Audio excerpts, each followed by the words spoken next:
Hey folks, this time we are going to install the Perma Child Safety Adhesive Flexi Adhesive Universal Flexi Locks. You can get them in a 20 pack, which I wanted, but they were sold out, so I have to start with this. Looks pretty quick, good for corners. And instructions are wipe, measure, peel off the release paper, place and press firmly. Let's get to it.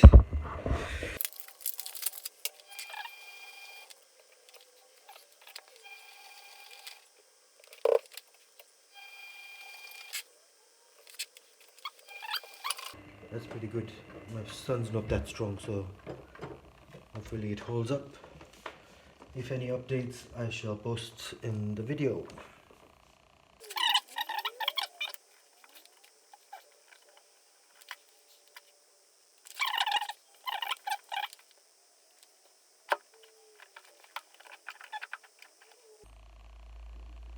I could have gone a little bit further, but I don't want to mess it up, and this should be good enough.